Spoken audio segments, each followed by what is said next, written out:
Bonjour à tous et bienvenue dans le MAG sur Sensation. Aujourd'hui, je reçois Éric Ferron. Bonjour. Bonjour. Alors, vous êtes coprésident du Sporting Club Football de Bernay. Pour commencer, je vous propose de faire un rapide tour d'horizon du début de saison de vos différentes équipes. Alors, votre équipe senior, votre équipe première a déjà repris la saison depuis un moment puisqu'il y a eu la Coupe de France au mois d'août.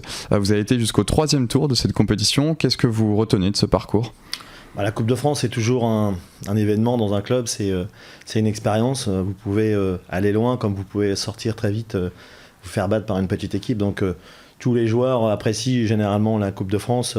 Déjà le but c'est d'aller chercher les maillots parce que c'est le but de la Coupe de France, d'aller au 4e tour. On s'est arrêté au 3e cette année, mais ça a été une belle expérience parce qu'on est sorti par une grosse équipe, une Nationale 3 qui est Div. Donc ça permet de lancer en fait le championnat et de se préparer sur ce genre de match, quoi. Alors justement, vous l'avez dit, vous êtes fait éliminer par une équipe de National 3, donc 3 divisions au-dessus de vous. Ouais. Je suppose que du coup, il n'y a pas spécialement de regrets, sachant que vous perdez 2-0 avec un but dans les dernières minutes, ouais, donc le scénario du match n'était pas non plus totalement déséquilibré. Non, justement, ça permet de voir si l'équipe est prête et la mentalité de l'équipe par rapport face à ce genre d'équipe. On pourrait imaginer qu'on va perdre 5 ou 6-0 et en face, ils sont toujours attentifs à ça parce qu'ils ont fait quand même aussi attention, ils sont venus nous voir. Donc ils ont fait une bonne prépa juste avant de venir parce qu'ils savent très bien que ce genre de match est piégeux. Eux, l'idée c'est d'aller au 7e tour. Le 7e tour, vous touchez 7 500 €. Donc pour les équipes de nationale, eux ils cherchent un budget, aller au 7e, nous on cherche le 4e pour des maillots, donc on n'est pas tout à fait le même objectif. Et alors l'équipe évolue en Régional 3 et pour le moment c'est un petit peu compliqué, le championnat n'a pas forcément très bien démarré. Après ce parcours en Coupe de France, quelles sont vos ambitions ? Est-ce que ce match a redonné un peu d'espoir, d'envie aux joueurs ? Je pense qu'on est comme beaucoup de clubs aujourd'hui, on a le problème du Covid, il y a eu un arrêt important de compétition, ça veut dire qu'aujourd'hui on a beaucoup de blessés. Et en fait, les résultats sont aussi liés à ça. Aujourd'hui, on a plus de 10 blessés. Donc, vous récupérez 2 blessés qui rentrent, mais vous en reperdez 2 c'est musculaire en fait. Aujourd'hui, le corps humain a arrêté trop longtemps chez les footeux. Il faut remettre la machine en route et avant de la remettre en route, de temps en temps, les gars sont pas forcément prêts à donner 1h30 à fond. Et on l'a encore vu dimanche, on ressort encore avec 2 blessés. On a été joué à Évreux, on est ressorti avec 4 blessés. Donc une blessure musculaire, c'est 15 jours, 3 semaines.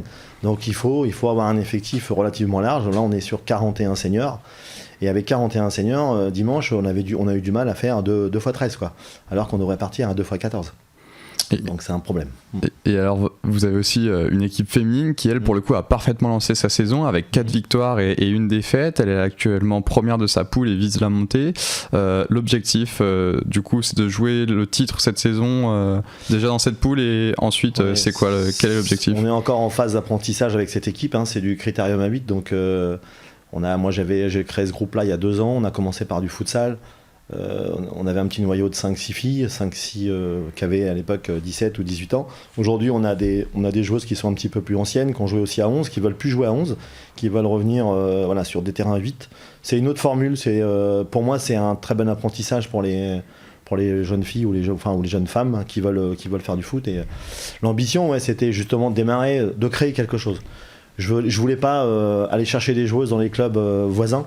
C'était pas du tout mon idée. C'était vraiment de partir avec un noyau et de les faire grandir. Et c'est ce qu'on a réussi à faire avec mon adjointe, avec Linda, de leur apprendre et puis de franchir les étapes. Et on le voit de match en match.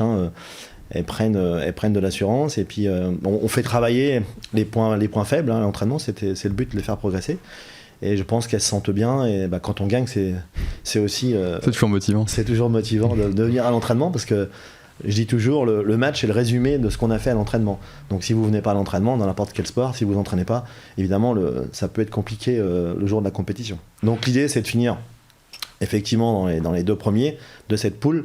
Donc il nous reste un match, donc il semblerait qu'on est bien positionné et d'aller en première division. Donc après, là aujourd'hui il y a 3 poules en 2e division et après ils vont faire une poule d'excellence en première division. Donc l'idée c'est d'aller dans cette poule pour justement encore monter le niveau et aller jouer par exemple des équipes comme Évreux où ils ont une équipe à 11 qui joue elle en Régional 1 pour monter en D2 féminine, donc là au niveau national. Donc il y a forcément des joueuses qui font la navette entre cette équipe de Critérium et cette équipe de R1, donc c'est toujours intéressant comme Tiberville.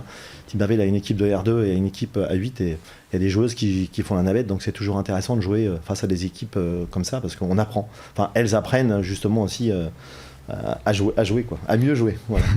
Et alors, en revanche, en dehors des terrains, ça a été un peu plus mouvementé. En juillet, le conseil municipal a annoncé une baisse des subventions pour les associations sportives. Stéphane Godard, votre coprésident, avait calculé que cette baisse était de 28% concernant votre budget. Quelles conséquences ça a eu pour le club ?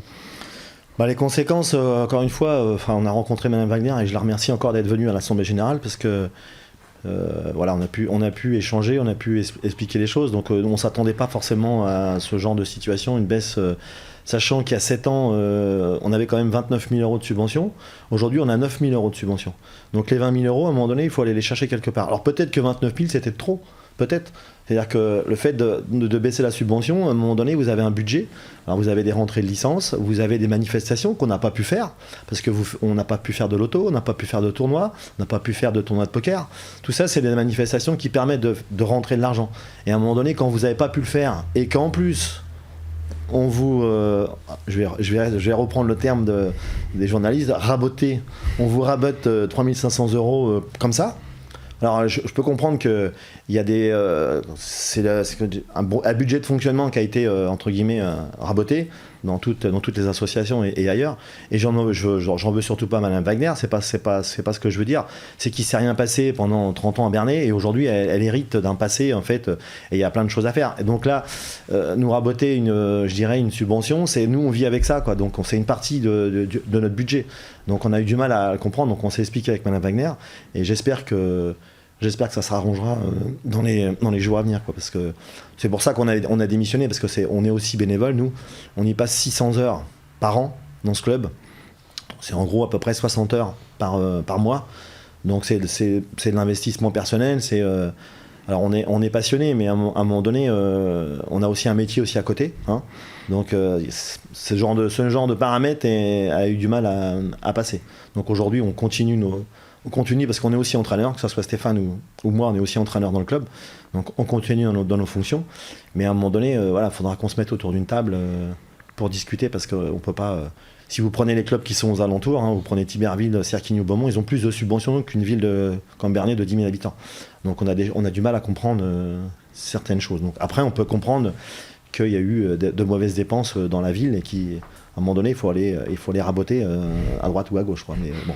Et alors, concernant le budget, il y a la solution des sponsors, mais c'est toujours compliqué d'aller les chercher.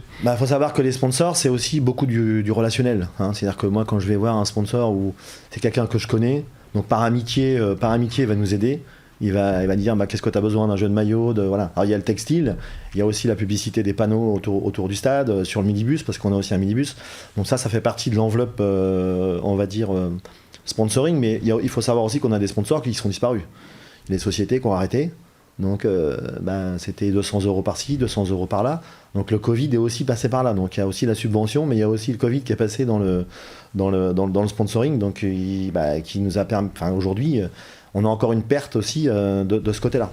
Donc vous voyez, si on fait le total de tout, à un moment donné, il va manquer de l'argent à la fin de l'année si on ne trouve pas une solution. Et pourtant, vous avez des ambitions, vu que vous avez confié à l'Éveil Normand que vous aspiriez à être le club référent du secteur. Quel est votre plan pour arriver justement à un tel résultat ?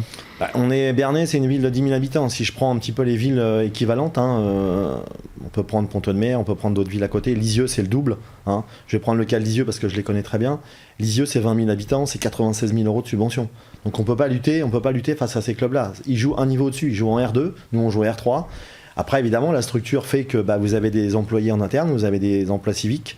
Je prends le cas de Lisieux, je reprends le cas de Lisieux, c'est 5 emplois civiques plus 2 employés. Donc quand vous commencez à avoir des salariés en interne, des personnes qui s'en occupent 8 heures par jour, vous faites grandir votre club. Et aujourd'hui, Bernay, moi je l'ai connu il y a 30 ans, il y avait des personnes qui étaient détachées au club de Bernay, qui s'occupaient des enfants, parce qu'on nous demande aussi de s'occuper aussi des enfants, d'aller chercher les enfants à Bourg-le-Comte. Enfin, on nous demande.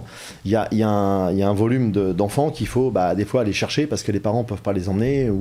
Donc on a un minibus, donc ça nous permet aussi de le faire. Mais aujourd'hui, effectivement, si on prend les 4 clubs du bassin, parce que je veux dire que là, il y a un bassin, il y a Thiberville, il y a Bernay, il y a Cerquigny et il y a Beaumont. Ça représente à peu près un petit peu plus de 1000 licenciés, entre 250 et 300 licenciés. Merci Eric Ferron d'avoir été avec nous. Vous pouvez retrouver cette émission en podcast audio et vidéo sur notre site et notre application Radio Sensation.